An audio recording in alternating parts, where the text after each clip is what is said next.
Welcome to your channel 80 and above. তোমরা যারা class 8-এ পড়ছো, থার্ড সামেটিভ এক্সাম দিতে চলেছো, ইংলিশে 70 আউট অফ 70 পেতে এখনই চ্যানেলটিকে সাবস্ক্রাইব করে নোটিফিকেশান অন করে রাখো for your better result.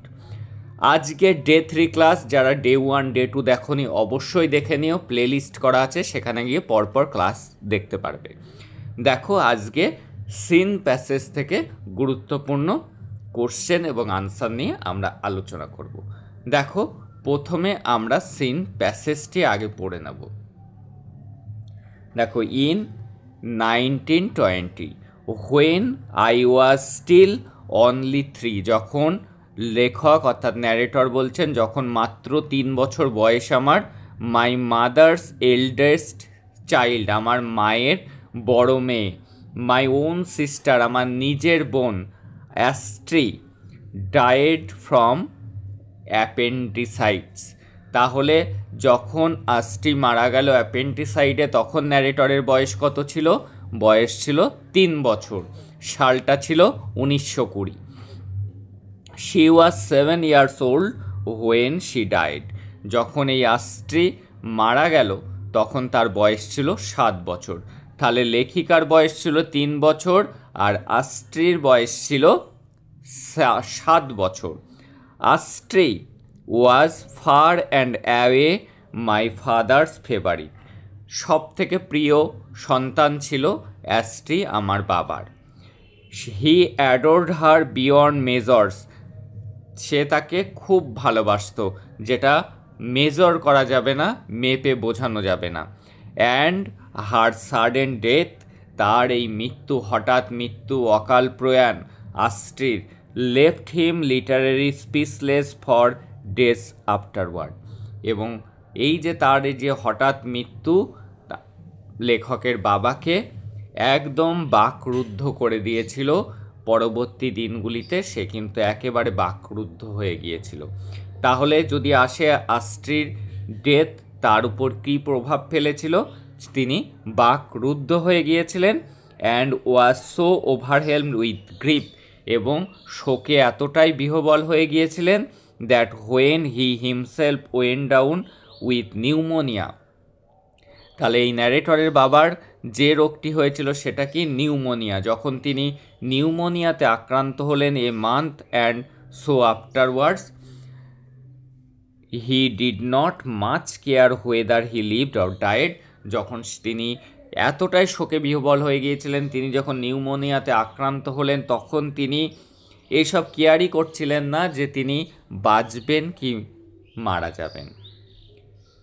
If they had penicillin in those days, যদি সেই সময় পেনিসিলিন থাকতো, neither appendicitis nor pneumonia would have been so much a threat, সেই সময় পেনিসিলিন থাকলে অ্যাপেন্ডিসাইট বা নিউমোনিয়া এতটা ভয়ের কারণ হয়ে দাঁড়াতো না।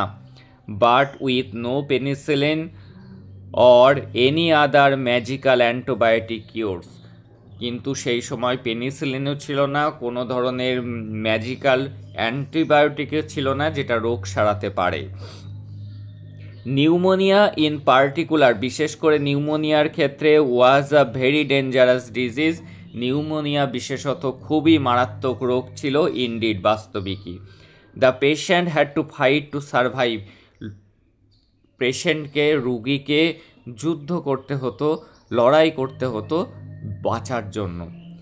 My father refuse to fight, কিন্তু আমার বাবা তো বাঁচতেই চায়নি, সে ফাইট করতেই চায়নি, মানসিকভাবে সে বিপর্যস্ত হয়েছিল, সে শোকে বিহ্বল হয়েছিল। হি ওয়াজ থিঙ্কিং, সে ভাবছিল, আই অ্যাম কোয়াইট শিওর, লেখক বলছেন আমি নিশ্চিত বাবা হয়তো ভাবছিল, অফ হিজ বিলাভেড ডটার, তার প্রিয় আদরের মেয়ের কথা, অর্থাৎ অ্যাস্ট্রির কথা। And he was waiting to join her in heaven, এবং সে বাবা তার সাথে জয়েন করতে চেয়েছিল, যোগ দিতে চেয়েছিল হেভেনে, অর্থাৎ স্বর্গে, অর্থাৎ বাবা তার কাছে চলে যেতে চেয়েছিল, অর্থাৎ সে মারা যেতে চেয়েছিল, বাবার বাঁচার কোনো ইচ্ছাই আর ছিল না। সো হি ডায়েড, তাই তিনি মারা গেলেন। হি ওয়াজ 57 years old, কত বছর বয়সে ন্যারেটরের বাবা মারা গিয়েছিলেন? তিনি মারা গিয়েছিলেন 57 বছর বয়সে। এবার দেখো কোশ্চেন, আনসার আমি লিখেই দিয়েছি, ভালো করে বুঝে নাও কিভাবে লিখতে হবে। হাউ ওল্ড মানে কত বয়স ছিল ওয়াজ আস্ট্রি হোয়েন শি ডাইড। কিভাবে লিখবে? আস্ট্রি ওয়াজ 7 ইয়ার্স ওল্ড, আস্ট্রির বয়স ছিল 7 বছর। হোয়েন শি ডাইড, দেখো এখানে হোয়েন শি ডাইড আছে, সেটা আমরা জুড়ে দিয়েছি। পরের কোশ্চেন দেখো, how old was the narrator, লেখকের বয়স কত ছিল? লিখছি দ্য ন্যারেটর, এই যে দ্য ন্যারেটর লিখলাম, এই ওয়াজটা পরে দিচ্ছি সাবজেক্টের পরে verb. The narrator was 3 years old, ন্যারেটরের 3 বছর বয়স ছিল। এবার লেখা আছে হোয়েন আস্ট্রি ডাইড, যখন আস্ট্রি মারা গিয়েছিল। পরের কোশ্চেন দেখো, why was pneumonia very dangerous disease in those days, সেই সময় নিউমোনিয়া কেন খুব মারাত্মক রোগ ছিল? নিউমোনিয়া ওয়াজ, দেখো এখানে নিউমোনিয়া এই ওয়াজটা সাবজেক্টের পরে এসছে, was a very dangerous disease in those days. Because, why থাকলে বিকজ বসাবে, কারণ দেয়ার ওয়াজ নাইদার পেনিসিলিন, না ছিল পেনিসিলিন, নর এনি ম্যাজিক্যাল অ্যান্টিবায়োটিক, না ছিল কোনো ধরনের অ্যান্টিবায়োটিক, সেই কারণেই এই ডিজিজটা নিউমোনিয়া এতটা ভয়ানক ডিজিজ ছিল। পরের কোশ্চেন দেখো, why was the narrator's father reluctant মানে অনিচ্ছুক ছিলেন, two fight against the disease, রোগের সাথে লড়াই করতে তিনি অনিচ্ছুক কেন ছিলেন? প্রশ্ন ধরে লিখতে হবে, এই যে দ্য ন্যারেটরস ফাদার এটা সাবজেক্ট, তারপরে আমাদের এখানে ভার্বটা অর্থাৎ ওয়াজটাকে বসাতে হবে। দ্য ন্যারেটরস ফাদার ওয়াজ, এবার দেখো সব লেখা আছে, reluctant to fight against the disease, রোগের বিরুদ্ধে লড়াই করতে তিনি অনিচ্ছুক ছিলেন, বিকজ কারণ। He was thinking of his beloved daughter, কারণ তিনি তার প্রিয় মেয়ের কথা ভাবছিলেন, অ্যান্ড হি ওয়াজ ওয়ান্টিং তিনি চেয়েছিলেন, টু জয়েন হার তার সাথে যোগ দিতে, ইন হেভেন স্বর্গে। পরের কোশ্চেন খেয়াল করব, how was the narrator's father affected by the death of Astri, আস্ট্রির এই মৃত্যু তার উপর কী প্রভাব ফেলেছিল? The sudden death of Astri, আস্ট্রির হঠাৎ মৃত্যু অকাল প্রয়াণ, লেফট দ্য ন্যারেটরস ফাদার, লেখকের বাবাকে ফেলে দিয়েছিল, লিটারেরি স্পিচলেস, একেবারে কেমন অবস্থাতে? স্পিচলেস বাকরুদ্ধ অবস্থাতে, and he was overwhelmed with grief, এবং তিনি একদম শোকে বিহ্বল হয়ে পড়েছিলেন। দেখো পরের কোশ্চেন, এইবার true false, the narrator was the eldest child in the family, লেখক ছিলেন বাড়ির সব থেকে বড় সন্তান, না এটি মিথ্যে। কে বড় সন্তান ছিল? আস্ট্রি তার দিদি, তাই এটি কিন্তু হবে ফলস। পরের question, Astri was the favourite child of the narrator, লেখকের প্রিয় সন্তান ছিল আস্ট্রি, একদম ভুল কথা, লেখকের বাবার প্রিয় মেয়ে ছিল, দ্য ন্যারেটর নয়, দ্য ন্যারেটরস ফাদার, সেই জন্য এটি ফলস হলো। The narrator's father died of appendicitis, লেখকের বাবা অ্যাপেন্টিসাইটসে মারা গিয়েছিল, এটিও কিন্তু ঠিক নয়, লেখকের বাবা মারা গিয়েছিল নিউমোনিয়াতে। Penicillin was available in those days for medical treatment, medical ট্রিটমেন্টের জন্য পেনিসিলিন অ্যাভেলেবল ছিল, এটিও ভুল কথা, কারণ সেই সময় কিন্তু পেনিসিলিন পাওয়াই যেত না, বা পেনিসিলিন ছিলই না সেই সময়। এইবার আমরা দেখব গুরুত্বপূর্ণ কবিতা, আমাদের যেহেতু দুটো সিন থাকবে, একটি প্রোজ থেকে, একটি পোয়েট্রি থেকে, একটি গল্প থাকবে, একটি কবিতা থাকবে। দেখো সামওয়ান কবিতা, এর আগে আমরা সামার্স ফ্রেন্ড করেছিলাম, আজকে সামওয়ান। দেখো, someone came knocking at my wee small door, কেউ একজন এসে নক করছে, কড়া নাড়ছে, অ্যাট মাই উই মানে ছোট্ট, স্মল মানেও তাই, ছোট্ট দরজাতে। সামওয়ান কেম নকিং, কেউ একজন এসে কড়া নেড়েছে, I am sure sure sure, কবি একদম নিশ্চিত। আই লিসেন্ড আমি শুনেছিলাম, আই ওপেন্ড আমি খুললাম অর্থাৎ দরজাটা খুললাম, I look to left and right আমি বাঁ দিকে ডান দিকে তাকালাম, but not there was a stirring, কোনো কিছুই নড়াচড়া করতে দেখলাম না, কোনো কিছুকেই দেখতে পেলাম না, in the still dark night এই শান্ত অন্ধকার রাতে আমি কোনো কিছুই দেখতে পেলাম না। ওনলি দ্য বিজি বিটেল কেবলমাত্র ব্যস্ত গোবরে পোকা, ট্যাপ ট্যাপিং কি করছিল বিটেলটা? ট্যাপ ট্যাপিং মানে টক টক করে আওয়াজ করছিল। ইন দ্য ওয়াল, দেয়ালে। অনলি ফ্রম দ্য ফরেস্ট, কেবলমাত্র জঙ্গল থেকে। দ্য স্ক্রিচ আউলস ক্রাই, প্যাঁচার ডাক ভেসে আসছিল। অনলি দ্য ক্রিকেট হুইসেলিং, কেবলমাত্র ক্রিকেটের হুইসেল দেওয়ার আওয়াজ আসছিল। While the dew drops fall, যখন শিশির বিন্দু পড়ছিল। Now so I know not, তাই আমি জানি না। হু কেম নকিং, কে কড়া নেড়েছে। At all, at all, at all, অর্থাৎ আদেও আমি জানি না কে এসে কড়াটা নাড়ল। দেখো, the busy betel is, busy betel কি করছিল?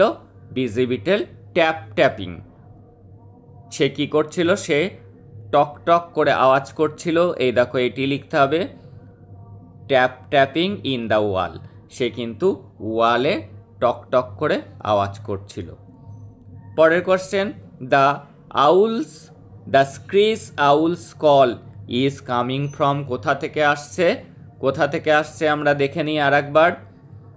দেখো, দ্য স্ক্রিচ, এই যে লেখা আছে from the forest the screech owls call, কোথা থেকে আসছে? From the forest. দেখো, ফ্রম লেখাই আছে, আমরা এখানে লিখব দ্য ফরেস্ট। পরের question, the poet does not know, কবি জানে না। কি জানে না কবি? কবি জানে না, এই যে লেখা রয়েছে হু কেম নকিং, কে এসে কড়া নাড়ছে সেটি কিন্তু সে জানে না। এবার কোশ্চেন আনসার গুরুত্বপূর্ণ, দেখে নাও। The name of the insect mention in the poem, এই কবিতায় কোন ইনসেক্টের কথা লেখা আছে? কিভাবে আনসার লিখবে? দেখো, এখান থেকে পুরোটা লিখে নিতে হবে। The insect mentions in the poem, ইনসেক্টের সাথে ইজ এস আছে, তাই লিখবো আর, হয় বিটেল অ্যান্ড ক্রিকেট, গোবুরে পোকা এবং ঝিঝি পোকা। পরের কোশ্চেন খুব গুরুত্বপূর্ণ, name the poem and the poet, এখানে লিখতে হবে একটা দা মিসিং আছে। দ্য পোয়েম ইজ সামওয়ান, কবিতার নাম হলো someone, and the poet is Walter John de la Mare, বানান দুটোই মুখস্থ রাখবে, someone and Walter John de la Mare. দেখব পরের question, what did the poet do, কবি কি করলেন? On hearing the knock at the door, দরজায় কড়া নাড়া আওয়াজ শুনে তিনি কি করলেন? দেখো, এখান থেকে আগে লিখব on hearing the knock at the door, দরজায় কড়া নাড়ার আওয়াজ শুনে। The poet open the door, দরজাটা খুললেন কবি। And look to left and right, তিনি বাঁ দিকে এবং ডান দিকে দেখলেন। পরের question, what is the poet sure of, কবি কোন বিষয়ে শিওর ছিলেন?